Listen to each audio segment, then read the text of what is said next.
Hindi ko akalain na ang isang pagkakamali sa Maynila ang magtutulak sa akin pabalik sa bayang matagal ko nang iniwan. Sa baryo ng San Vicente, kung saan tahimik ang gabi, malalim ang katahimikan ng gubat at usap-usapan pa rin ang mga nilalang na hindi nakikita ng karaniwang mata. Ako nga pala si Luna, 26 anyos.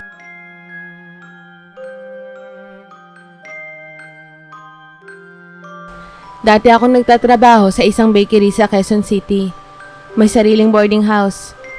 At may boyfriend na akala kong siya na ang forever ko.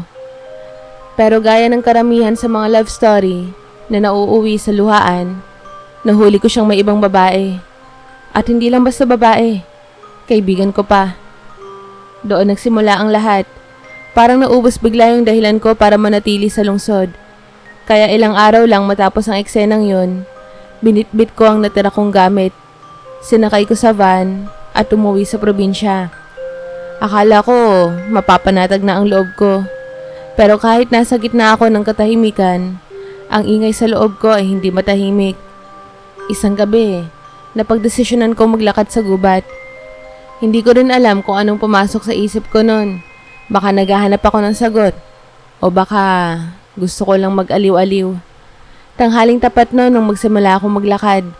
Dala lang ang bote ng tubig at isang panyo. Hindi ko alam kung ganun pa rin kalalim ang gubat pero sa loob ng ilang minuto ng paglalakad, unti-unti nang nawala sa tanaw ang mga kabahayan. Mainit ang sikat ng araw. Ang mga punong kahoy ay tila nagbubulungan sa bawat pag-ihip ng hangin. Pero ako, tuloy lang sa paglakad. Hanggang sa unti-unting nanlambot ang tuhod ko. Nahilo ako. Hindi ko na rin namalayan kung saan ako napunta. Wala na ako sa landas. Wala na akong kasiguruduhan kung paano ako babalik. At doon ko siya unang nakita. Isang lalaki. Matangkad, maputi, mahaba ang buhok na tila nauusukan ng araw. Nakasuot siya ng itim na simpleng kamisa at may dalang basket ng halamang gamot. Lumapit siya sa akin habang ako ay nakaupo sa lupa. Halos mawala na ng ulirat. Tinapik niya ang pisngi ko at sinabing, "Wala kang lagnat, pero may mabigat sa dibdib mo." Nagulat ako, pero hindi ako natakot. Hindi ko maipaliwanag pero may kakaibang presensya sa kanya. Yung tipong hindi mo kilala pero alam mong hindi ka pababayaan. "Anong pangalan mo?" Tanong niya. Luna. Luna. Ulit niya na parang sinasabi lang sa sarili. "Ako si Mark. Halika, may kubo ako roon at magpahinga ka muna." Dinala niya ako sa isang maliit na kubo na halos natatakpan ng mga dahon at ugat. Pero sa loob, maaliwalas, mabango. May mga halamang nakasabit sa dingding. Mga halaman na hindi ko pa yata nakita kahit kailan. Inhiga niya ako sa banig at binigyan ng inumin mula sa isang tasa ng luwad. Mapait pero bigla akong na-relax. "Matagal ka na bang ganito?" Tanong niya habang hinahaplos ang pulso ko. "Parang dinadala mo lahat ng bigat sa mundo eh." Napaluha ako. Hindi ko na rin napigilan. Wala naman akong sinabing kahit ano pero tila alam niya lahat. Hindi niya ako kinulit. Sa halip, binigyan lang niya ako ng basang tela at sinabing ipikit ko lang ang mata ko. Pagkagising ko, gabi na. May ilaw sa sulok ng kubo mula sa maliit na lampara. Si Mark nakaupo sa sahig. May ginugupit na ugat na halaman. "Gising ka na rin." Aniya at ngumiti. "Anong oras na?" Tanong ko. "Lagpas 6:00 na. Pero ayos ka na. Dapat hindi ka na magpapagabi sa gubat, Luna. Delikado dito. Hindi lang dahil sa mga hayop." Napatingin ako sa kanya. "Ano pa bang meron dito?" Ngumiti siya ulit. Yung ngiting may tinatago. "Maraming nilalang ang nananahimik dito. Hindi lahat ng nilalang ay dapat katakutan, pero hindi rin lahat dapat lapitan." Hindi ko na tinanong pa. Siguro dahil pagod pa rin ako at dahil siguro may parte ng sarili kong gustong makalimot muna. At sa gabing yun, sa isang kubong tila tago sa mundo, sa presensya ng lalaking hindi ko kilala, doon ako unang nakaramdam ulit ng katahimikan. Kinabukasan, Inihatid ako ni Mark pabalik sa gilid ng gubat kung saan tanaw ng mga mata ang kabahayan. Binigyan niya ako ng maliit na bote na may lamang likido na amoy damo pero mabango sa ilong. Kung bumibigat ulit ang loob mo, amuyin mo lang yan. Hindi ako nakasagot agad. Hinawakan ko lang yung bote tapos ngumiti. Salamat, Mark. Hindi ko alam kung anong meron sa'yo pero parang ikaw yung gamot na hindi ko alam na kailangan ko. Ngumiti siya. At bago siya tuluyang tumalikod, sinabi niya, walang aksidente sa gubat na to, Luna. Lahat ng lumalapit, may dahilan. Hindi ko pa alam kung anong klaseng dahilan ang tinutukoy niya. Pero ang sigurado ako, hindi yon ang huling beses na magkikita kami ni Mark. At sa susunod, mas marami pa akong matutuklasan. Matapos ang gabing yun sa kubo ni Mark, hindi ako mapakali. Sa totoo lang, kahit ilang araw na ang lumipas, paulit-ulit pa rin sa isip ko yung itsura niya. Yung paraan ng pagtingin niya sa akin, tahimik pero parang may binabasa sa loob ko. At yung boses niya, mababa, kalmado. Pero may bigat na parang kahit pa simple ang sinasabi niya ay ramdam mong may kahulugan. Sino ba talaga siya? Sa baryo namin, may mga kwento tungkol sa mga manggagamot na hindi tao. Yung iba, sinasabi nilang tagapangalaga ng kagubatan. May mga nagsasabi rin na wag basta-bastang tatanggap ng pagkain o inumin mula sa mga hindi mo kilala sa gubat. Pero sa nangyari sa akin, wala akong naramdamang takot kay Mark. Kung tutuusin, parang sa kanya ko pa nga naramdaman ng kaligtasan at kapayapaan mula nang bumagsak ang mundo ko sa Maynila. Kaya sa ikatlong araw, hindi ko na napigilan. Bumalik ako sa gubat. Dala ko yung maliit na bote na ibinigay niya at ilang pirasong biskwit na binili ko mula sa tindahan. Parang ang tanga pero sa isip ko, baka gusto niya ng pasulubong. Nakakatawa nga kasi parang bata lang ako na may crush. Pero ang totoo niyan, gusto ko lang siyang makausap ulit. At gaya nung una kong pagpunta, tahimik ang kagubatan. Pero tila hindi na ako nawawala ngayon. Para bang tinatanggap na ako ng paligid. Alam ko na kung saan ang daan. At doon sa parehong kubo na parang bahagi na ng kalikasan, nakita ko si Mark. Nakaupo siya sa batong kahoy. May hawak na dahon at tila may sinusulat gamit ang kung anong pulbos o abo. Bumalik ka. Sabi niya na hindi man lang nagulat. Hinahanap ko kasi yung cellphone mo eh. Biro ko. Napangiti siya. Yung tipong hindi sanay pero sinusubukan pa rin. Anong silbi ng cellphone kung naririnig ko ang paglapit mo sa mga yabag mo pa lang? Napatawa ako. Ang lalim mo naman magsalita, Mark. Parang wala kang Facebook, Messenger o kahit man lang email. Wala akong kailangan dyan. Buhay ang gubat. Lahat ng kailangan ko, narito na. Umupo ako sa harapan niya at inilabas ang mga biskwit. Pasalubong ko. Tinignan niya ito na para bang ngayon lang siya nakakita ng ganito. Hindi ko madalas kainin ang mga pagkain mula sa mundo nyo. Minsan, hindi ito tinatanggap ng katawan namin. Bigla akong napaisip. Aminado ka bang hindi ka kagaya namin? Tumigil siya. Parang sandaling nag-aalinlangan. Tapos dahan-dahan siyang tumango. Hindi ako katulad ninyo, Luna. Pero hindi rin ibig sabihin nun na masama ako. Hindi ko naman sinasabing masama ka eh. Kung totoo man yan, bakit parang mas tao ka pa kaysa sa ibang kilala ko sa Maynila? Hindi siya sumagot, pero nakita ko sa mata niya yung pag-amin. At sa gitna ng mga aninong gumagalaw sa mga dahon, sa tunog ng mga kuliglig, sa malamig na hangin, doon ko napagtanto na hindi lang siya basta manggagamot. Hindi lang basta misteryosong lalaking matalino at kalmado. May hindi siya sinasabi. Pero hindi ko pa kailangang malaman ang lahat. Ilang oras pa kaming nagkwentuhan. Tungkol sa mga halaman, sa mga lunas, sa mga simpleng bagay na hindi ko naman pinapansin dati. Tinuruan niya ako kung paano makilala ang dahon ng sambong, kung paano gamitin ang balat ng kahoy para sa sugat, at kung bakit hindi lahat ng maputi ay ligtas. Tao ka pa rin naman eh. Hindi mo pwedeng sabihin na wala kang connection sa amin. Sabi ko bigla. Ang koneksyon ay hindi sa lahi, Luna, kundi sa intensyon.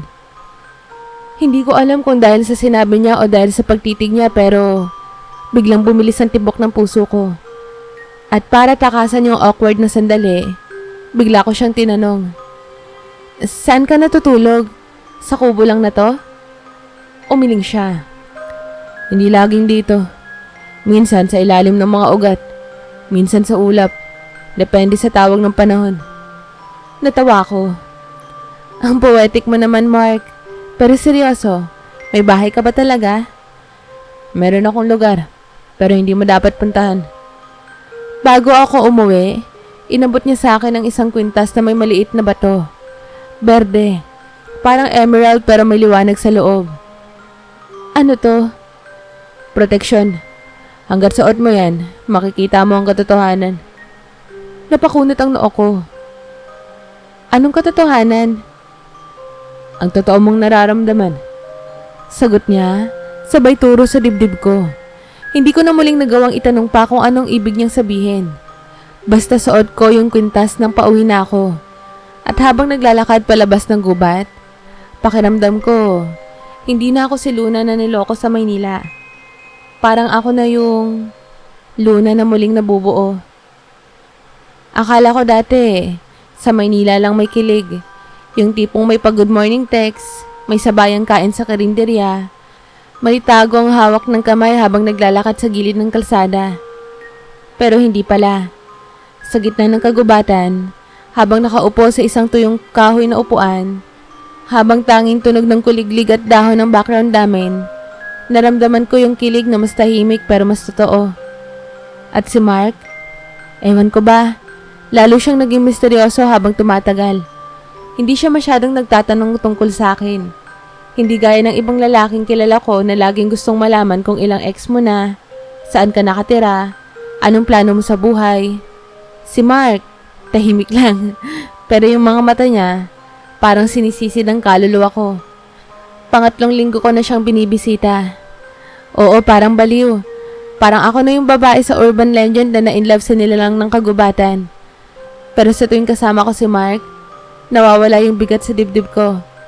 Yung trauma ko sa panluloko sa akin ng ex ko. Yung guilt ko sa sarili kong mga pagkakamali. Parang natutunaw lahat kapag nandun ako sa kubo niya. May isang gabi, habang naghahalo siya ng kung anong inumin mula sa halaman, bigla akong napatangin sa kanya. Ang ganda ng liwanag mula sa lampara. Tumama yun sa mukha niya. At doon ko napansin ang kinis ng balat niya. Hindi normal. Hindi katulad ng balat naming mga tao. Tapos yung mata niya, may bahid ng berde na parang sinasalamin ang kulay ng mga dahon sa paligid. Mark, wala ka ba talagang pamilya? O kahit kaibigan man lang na tao? Tumingin siya sa akin. Tila sandaling nag-isip bago sumagot. Meron, pero hindi dito. Nasan sila? Sobrang layo. Di mo sila mararating kahit anong biyahe pa.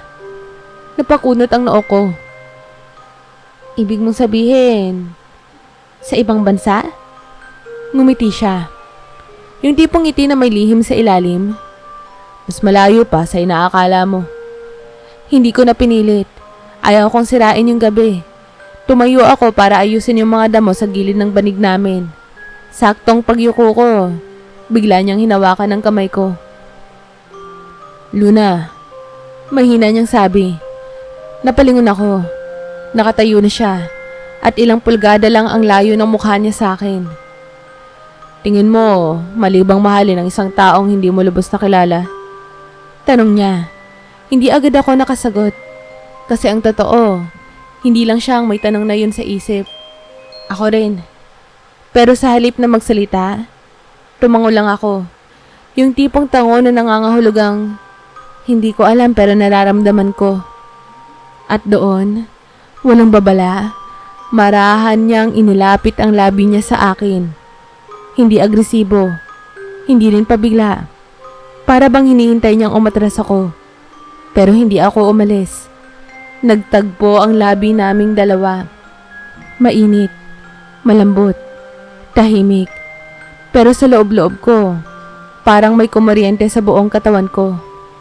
Pagkatapos ng halik na yon, pareho kaming nanahimik. Tumingin siya sa akin na para bang may kasalanan. Ako naman, hindi ko alam kung matutuwa o matatakot. Mark, bakit parang bawal to? Dahil bawal talaga. Anong ibig mo sabihin? Hindi ko dapat gawin yun. Hindi ko dapat hayaang mapalapit ka pa. Bigla akong natahimik. Para akong sinampal ng hangin sa sobrang lamig ng salitang binitawan niya. Pero bago ako tuluyang masaktan, iniabot niya ang kamay ko. Mahigpit. Tapat. Pero ginawa ko pa rin, Luna. Kasi hindi ko na kayang pigilan. Kinabukasan, hindi ko siya binalikan. Nanatili ako sa bahay, nakahiga, nakatitig sa kisame. Paulit-ulit sa isipan ko yung halik na yon. Yung mga salitang, bawal pero hindi kayang pigilan. At doon, unti-unti kong natanto. May itinatago pa rin si Mark. Oo, alam kong hindi siya gaya natin. Pero yung mga tanong na, saan siya umuuwi? Ano ba talaga ang lahi niya? Bakit parang ang galing-galing niyang manggamot? Lahat ng yon nagsimulang bumigat sa isip ko. At lalo akong pinahirapan ng huling tanong sa utak ko. Paano kung may ibang mahal si Mark? Doon sa mundo na hindi ko nakikita. Ilang araw akong hindi bumalik sa kagubatan. Hindi dahil ayaw ko. Hindi rin dahil galit ako kay Mark. Pero kasi, hindi ko na alam kung ano ang ginagawa ko. Lalo pa nang marinig ko ang sarili kong sabihin sa salamin, mahal ko na yata siya. Nakakatawa, di ba? Mahal ko na yung lalaking hindi ko alam kung saan talaga galing. Kung may birth certificate ba, kung may nanay at tatay, o kung may Facebook man lang. Pero sa puso ko, totoo. Sa bawat gabi na ako ay nakahiga, siya ang iniisip ko. Sa bawat pag-ihip ng hangin, parang boses niya ang naririnig ko. Isang gabi, habang maaliwalas ang langit at puno ng bituin, napagdesisyonan kong bumalik sa gubat.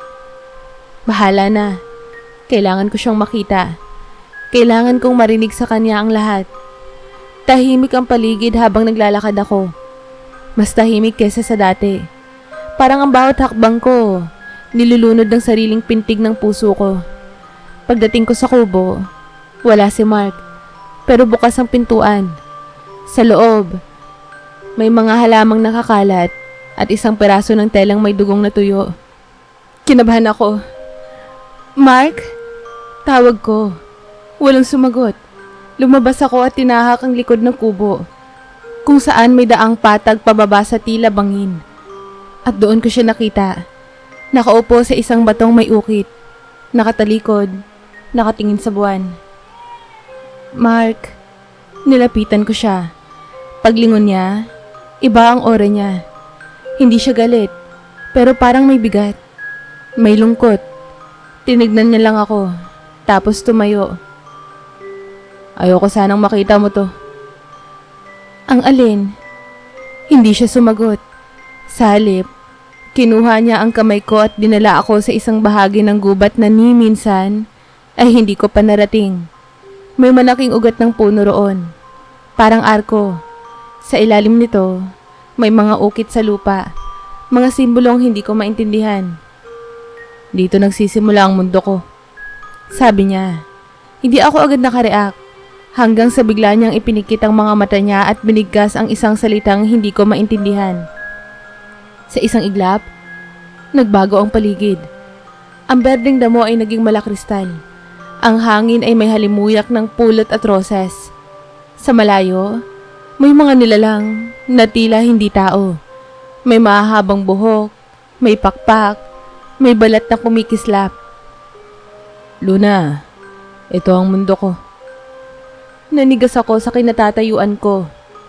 Ang ganda, nakakabighani. Pero hindi ko maiwasang matakot. Totoo pala ang mga engkanto. Tumango si Mark. Isa ako sa kanila. Isa akong prinsipe sa mundong to. Parang pinagsakluban ako ng langit at lupa. Prinsipe ka? Oo. At may asawa ako. Yun na. Parang sinaksak ako sa dibdib. Napaatras ako. Anong ibig mong sabihin? Totoo ang lahat ng naramdaman ko para sa iyo, Luna.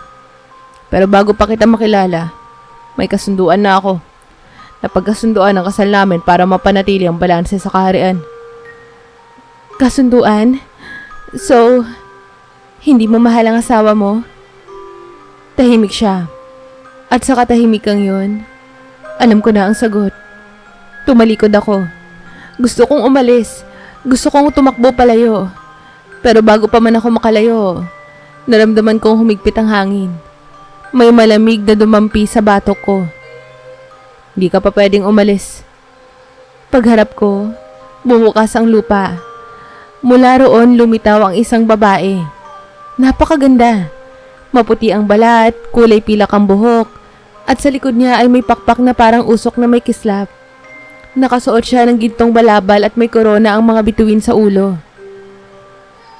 Ayan ka na naman, Mark. Inakala mo matatakasan mo ang tungkulin mo. Pero ako, hindi mo kayang takasan. Malamig na sabi ng babae. Ano to? Tanong ko, halos nanginginig. Tumingin sa akin ng babae. Ikaw ang dahilan ng pagkasira ng balanse. At bilang asawa niya, ako ang may karapatang sumingil. Lumapit siya sa akin. Hindi ako makagalaw. Ramdam ko yung malamig na presensya niya. Yung aura ng kapangyarihan na hindi ko maipaliwanag. Hinawakan niya ang kwintas na suot ko. Yung bigay ni Mark. At sa isang iglap, naging abo ito sa kamay niya. Simula ngayon, bawat araw na piliin mong manatili sa kanya, unti-unti mong malilimutan kung sino ka.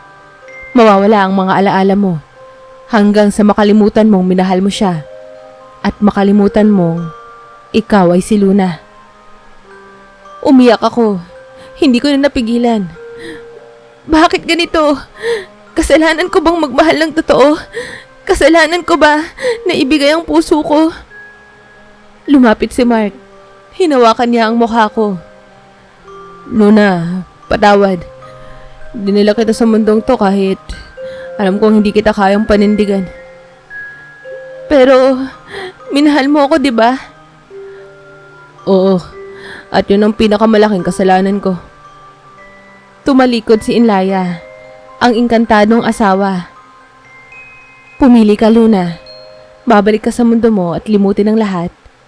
O mananatili ka rito at unti-unting maglalaho bilang ikaw. Tumingin ako kay Mark at sa mga mata niya, nakita ko ang sakit at ang pagmamahal. Hindi ko alam ang pipiliin ko. Pero ang sigurado ko, hindi ito simpleng pag-ibig. Ito ay isang pag-ibig na may kapalit.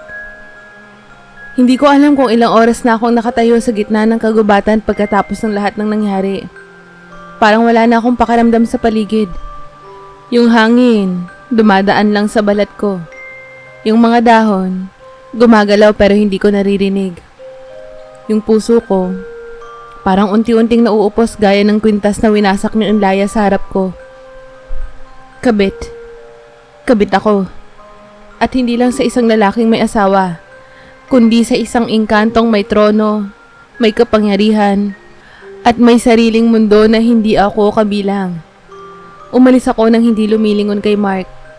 Wala siyang sinabi. Wala akong hiningi. Ang huli naming sulyap sa isa't isa, punong-puno ng kirot. Parang parehong alam namin na may ginawa kaming mali pero sobrang huli na para itama pa. Pagdating ko sa bahay, diretsong higa ako sa kama. Tulala, tuloy-tuloy ang luha ko. Pero hindi ako umiiyak sa tunog. Tahimik lang. Parang yung luha ko na lang ang may lakas na magsalita para sa akin. Kinabukasan, hindi pa rin ako kumain. Hindi ko rin kayang buksan ang bintana. Ang kwintas na dapat sana ay alaala ng isang magandang alaala, nawala na. Kasabay ng parte ng pagkatao ko na akala ko ay buo na ulit. Sa mga sumunod na araw, sinubukan kong bumalik sa dati kong routine. Namamalengke, naglilinis sa bahay, naglalakad sa palibot. Pero lahat, parang nakukulangan ako. Hindi ako makatawa ng buo. Hindi ako makatulog ng mahimbing. Hindi ako makahinga ng malalim. Kasi alam kong kahit anong gawin ko, may parte na sa akin ang naiwan sa gubat. Sa mundo niya. Minsan, habang nasa palengke ako, narinig ko ang mga manang na nag-uusap. May bata raw na nawala malapit sa ilog. Ay Diyos ko, baka naakit ng mga engkanto. Aba kung ako sa'yo, huwag kang lalapit sa gubat lalo na kapag kabilugan ng buwan. Napatigil ako sa paghakot ng gulay. Napatingala ako sa langit. Kabilugan ng buwan. Sa loob ng ilang segundo, parang may humigop sa akin pabalik sa alaala ng gabing yon. Si Mark. Ang halik, ang lihim, ang mundo nila. Gabing-gabi, binabalik-balikan ko sa isip ang mga sinabi niya. Hindi kita kayang panindigan. Minahal kita at yun ang pinakamalaking kasalanan ko. Hindi ko alam kung dapat akong magalit sa kanya o dapat akong matuwa dahil kahit sandali, minahal ako ng isang nilalang na hindi dapat magmahal ng tao. Pero sa huli, ako pa rin yung nawalan. Ako yung naiwan. Ako yung kailangang mamuhay sa mundong hindi nabuo ang pananaw. Lumipas ang mga linggo. Sa ikalawang Sabado ng buwan, nagpa siya akong umakyat ulit sa bundok. Hindi para hanapin siya. Hindi rin para makipagbalikan, kundi para makalimot. Dala-dala ko ang isang maliit na notebook at ballpen. Akala ko baka kapag isinulat ko lahat ng nangyari, baka kahit papaano ay mabawasan yung bigat. Pero hindi pa man ako nakapagsimula, bigla na lang may malamig na ihip ng hangin. At mula sa lilim ng puno, nandoon siya. Si Mark. Luna. Tumingin ako sa kanya. Payapa ang mukha niya, pero mas maputla. Mas malalim ang mga mata. Bakit ka nandito? Tanong ko. Hindi sigurado kung gusto kong marinig ang sagot. Dahil hindi ko kayang tapusin ang lahat nang hindi kita nakikitang muli. Tumayo ako. Nilapitan siya ng dahan-dahan. Pero may asawa ka. Oo. Hindi mo siya iniwan.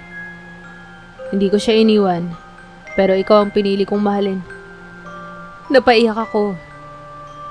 Hindi ko kailangan ng mga salitang yan, Mark. Hindi ko kailangan ng pangakong hindi mo rin naman mapapanindigan. Hindi siya lumapit. Hindi rin siya umiyak. Pero ramdam ko ang panginginig ng kanyang kamay habang nakatago ito sa kanyang likuran. May binigay si Inlaya na huling kondisyon. Ano yun? Pwede kang manatili sa mundo mo, pero dadalin mo habang buhay ang alaala ng lahat ng nangyari. Hindi ka niya buburahin. Napakunot ang noo ko. Akala ko ba yun ang parusa niya? Pinakausapan ko siya.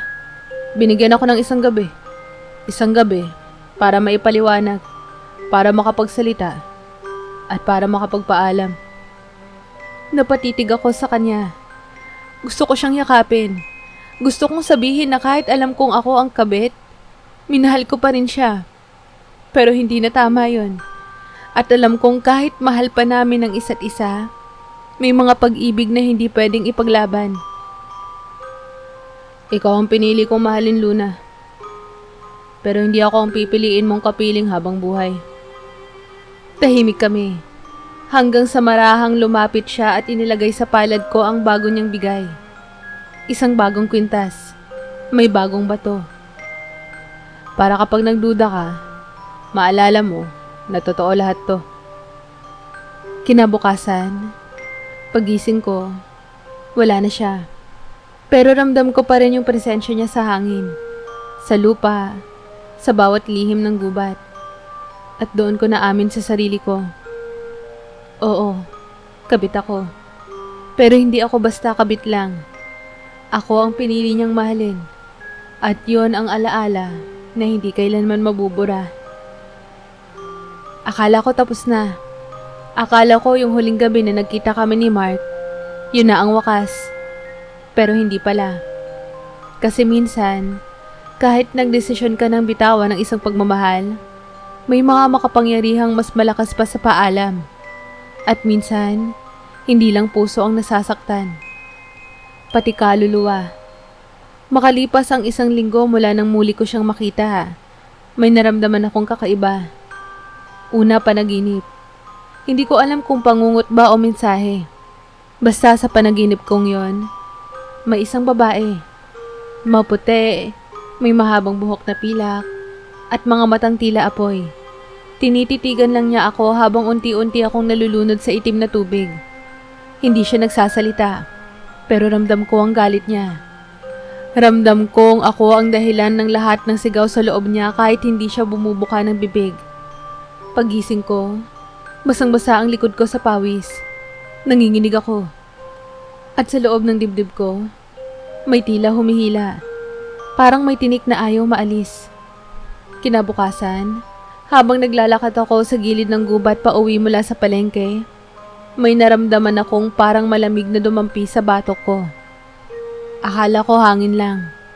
Pero paglingon ko, may batang babae sa likod ko. Maputla, nakasuot ng puting bestida, at tila ba nawawala. "Uy be, nawawala ka ba?" Tanong ko. Tumingin siya sa akin tapos ngumiti. Pero yung ngiti niya, walang kaluluwa. "Hindi po ako nawawala," sabi niya sa tonong walang emosyon. "Ikaw po ang nawawala." Bago ko pa siya matanong ulit, bigla siyang naglaho, tulad ng usok. Pagdating ko sa bahay, sinurado ko lahat ng bintana.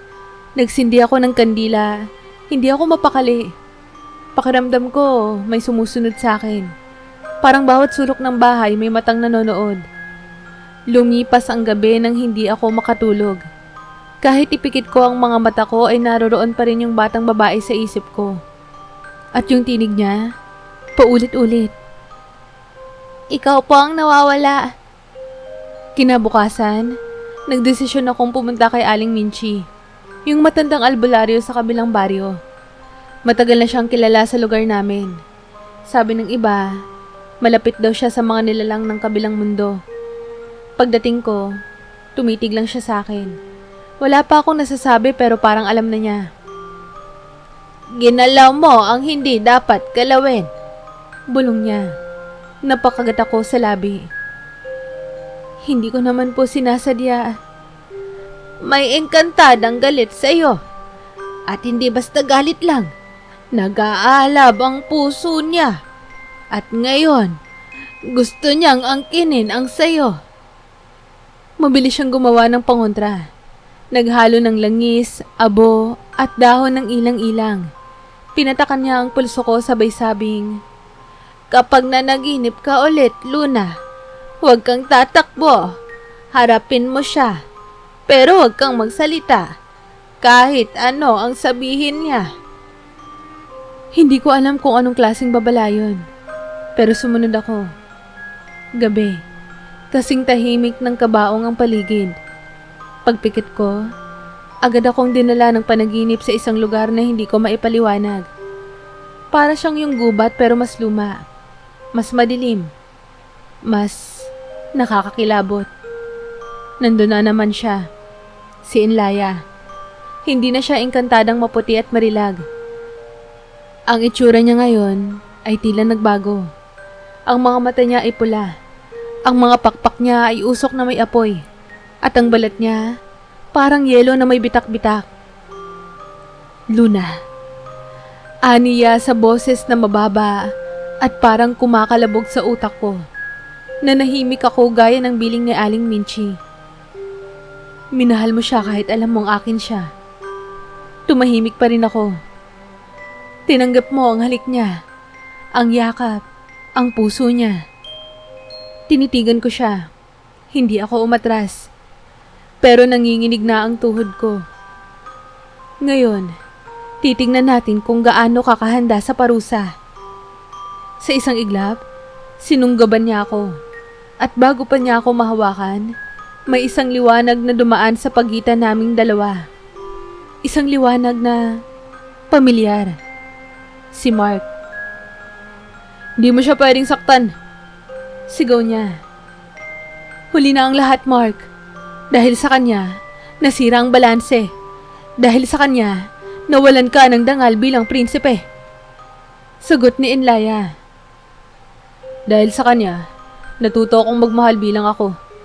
Hindi bilang engkanto, hindi bilang anak ng trono, kundi bilang Mark.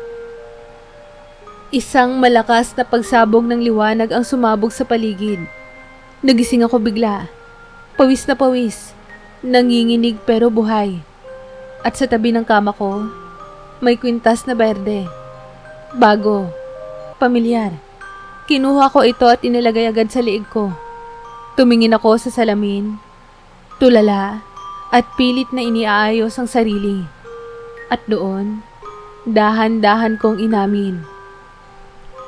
Hindi pa tapos ang laban. Pero hindi ako uurong. Sabi nila, ang sakit daw ay lumilipas sa paglipas ng panahon. Pero paano kung ang sakit ay hindi mo na maalala? Paano kung ang mga sugat mo ay hindi na lang basta lumalalim, kundi unti-unti nang nawawala kasama ng mga alaala mo? Yan ang hindi sinabi ni Inlaya, na mas masakit pala ang unti-unting paglimot kesa sa mismong sugat ng pagkabigo. Simula nung gabing nakita ko si Mark sa panaginip, parang nagbago ang lahat. Nagising akong buo pa rin sa isip, pero may kakaiba sa katawan ko. Hindi ko maipaliwanag. Noong una, simple lang. Nakalimutan ko kung saan ko nilagay ang susi ng bahay. Akala ko normal lang yon. Madalas naman talaga akong makakalimutin. Pero kinabukasan, mas malala. Nagising ako nang hindi ko maalala kung anong araw na. Tumingin ako sa kalendaryo. Nakita kong may 21 na pero ang nasa isip ko, April pa lang. Parang may isang linggo akong nawala sa sarili ko. Hindi ko rin maalala kung kumain ba ako kahapon o hindi. Nakakapangamba. Nakakabaliw. Pero ang pinakamabigat sa lahat, hindi ko na maalala ang itsura ni Mark. Alam kong may isang taong minahal ko. Alam ko na may isang nilalang na tumibok ang puso ko para sa kanya. Alam kong may halik, may yakap, may mga gabing pinuno ng katahimikan at damdamin ng pagitan namin. Pero sa isipan ko, blanko ang mukha niya. Alam kong Mark ang pangalan niya pero pagpilit kong alalahanin ang boses niya, ang ngiti niya, ang mga mata niyang laging nakatitig sa akin na parang ako lang ang tao sa mundo. Wala. Sa sobrang inis ko, pinuntahan ko ulit si Aling Minchi. Pagdating ko, hindi pa ako nagsasalita at tinapik niya agad ang kamay ko. Hindi pa tapos ang sumpa. Nag-uumpisa pa lang. Kung hindi mo lalabanan ay mawawala lahat. Hindi lang ang alaala mo sa kanya, kundi pati ang sarili mo. Naiyak ako sa harapan niya. Paano ko po lalabanan kung pati pangalan niya unti-unti ko nang nakakalimutan? Ngumiti si Aling Minchi. Doon ko lang napansin na kahit may mga kunot na ang noon niya ay may ningning pa rin sa mga mata niya. Parang may alam siyang sikreto. Iniligtas ka ng pagmamahal, Luna. At pagmamahal din ang tanging pwedeng magbalik sa iyo. Pag-uwi ko, hindi na ako nakatulog agad. Binuksan ko ang lumang notebook ko. Yung dala ko nang huling umakyat ako sa gubat. Walang masyadong sulat. Pero sa likod ng pahina, may nakadikit na pinilas na dahon. At katabi nito, may maikling sulat na tila ako rin ang nagsulat. Pero hindi ko na maalala. Mark, hindi ko man lubos na maunawaan ang mundong pinanggalingan mo. Pero nauunawaan kita. At sa gitna ng lahat ng bawal, ikaw pa rin ang pinili ng puso ko. Napatakip ako ng bibig. Tila biglang may kuryente sa dibdib ko. Tumingin ako sa salamin. Hawak-hawak ko ang kwintas na binigay niya. Matagal ko na pala ulit itong sinuot, pero hindi ko na malayan. At nang pisilin ko ang batong berde sa gitna, bumalik ang lahat. Parang baha ng alaala. Si Mark na nakatayo sa ilalim ng puno, hawak ang kamay ko. Ang halik naming dalawa habang umuulan. Ang gabi ng pagbubunyag sa mundo ng mga engkanto. Ang galit ni Inlaya. Ang pagpili niyang mahalin ako sa kabila ng lahat. Parang pinanood ko ulit ang buong buhay ko sa loob lang ng ilang segundo. Nahulog ako sa sahig sa sobrang bigat. Nanginig ang buong katawan ko. Pero sa loob ko, naramdaman ko siya. Naramdaman ko ulit si Mark. Kinabukasan, agad akong nagtungo sa gubat. Hindi ko alam kung ano ang inaasahan ko. Alam kong mapanganib. Alam kong baka masama pa ang loob ni Inlaya. Pero hindi ko na kayang tumigil. Hindi ko na kayang lumimot ulit. Pagdating ko sa dati naming lugar, wala si Mark. Wala rin ang kubo. Pero isang kakaibang liwanag ang nagpakita sa akin. Parang sinag ng araw na umuusat sa direksyon ng mga ugat ng punong kahoy. Sinundan ko ito. Tumakbo ako, huminga ng malalim. At sa bawat hakbang, parang mas lumalapit ako sa isang bagay na mahalaga. Hanggang sa makita ko sa gitna ng maliliit na lawang kristal, si Mark. Nakatayo siya. Nakasuot ng puting damit na tila gawa sa ulap. Mas maputla na siya ngayon. Hindi na kasing tapang ng presensya niya noon. Pero siya pa rin. Siya pa rin ang laman ng puso ko. Paglapit ko, tinignan niya ako. Walang salita pero parehong luha ang unang bumagsak sa mga mata namin. Tumakbo ako. Niyakap ko siya. Naaalala kita. Bulong ko. Alam ko. Pero, bakit andito ka pa? Akala ko, wala ka na. Ngumiti siya. Mapait. Binigyan ako ni Inlaya ng kapalit. Isang pagkakataon na manatili bilang nilalang. Pero hindi na pwedeng manatili sa mundo mo. Hindi na ako pwedeng sumabay sa oras ninyo. Dito na ako, sa gilid ng mga alaala, sa dulo ng gubat. Pwede ba kitang balikan? Hindi siya sumagot. Bagkos inabot niya ang kamay ko. Hindi ako mawawala, Luna. Hanggat buhay ang pagmamahal mo, hanggat suot mo ang kwintas na yan, nandito lang ako palagi. At doon, naupo kami sa gilid ng lawa.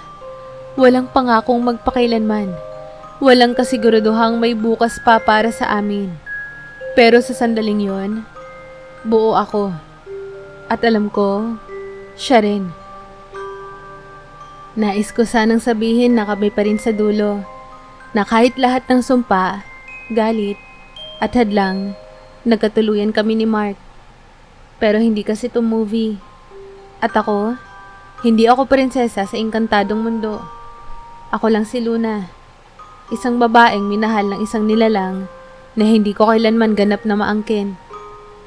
Matapos ang gabing muling bumalik ang alaala ko at ang pag-uusap namin sa gilid ng lawang yon, hindi ko na siya muling nakita. Wala na rin ang liwanag na nagsilbing daan papunta sa kanya.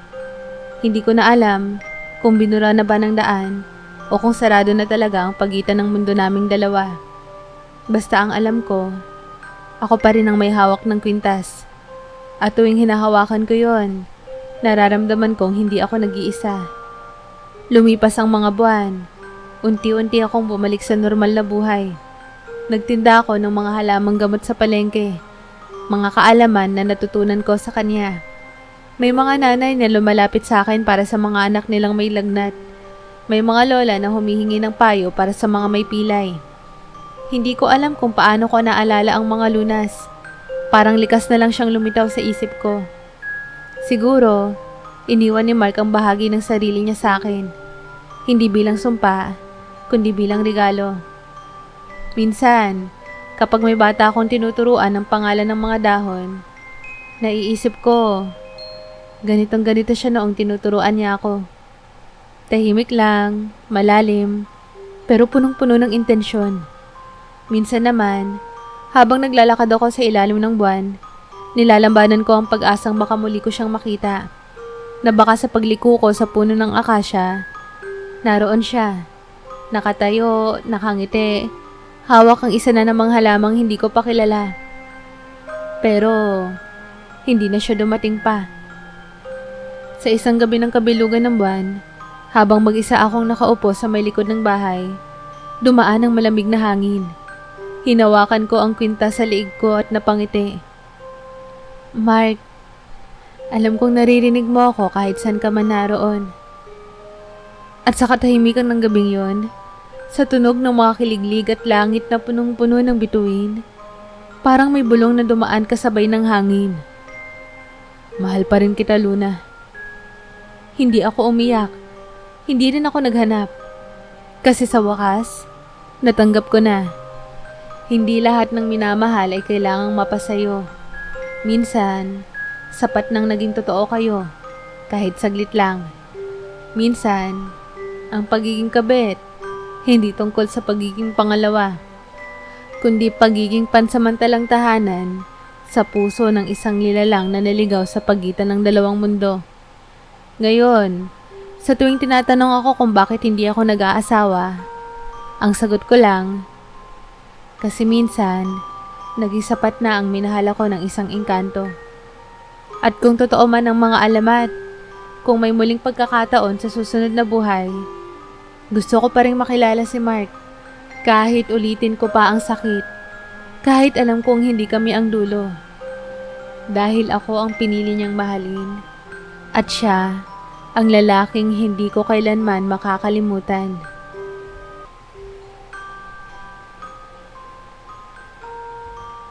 Kamusta po kayo? Muli, maraming salamat po sa pagsubaybay. Huwag niyo po sanang kalilimutang mag-like at mag-subscribe. Hello po sa mga subscribers ko at welcome po sa mga bago kong subscribers. Kamusta po kayo? Sana po ay hindi kayo magsawang makinig ng mga stories ko. Mag-iingat po kayong lahat ha. Have a nice day. Hanggang sa muli.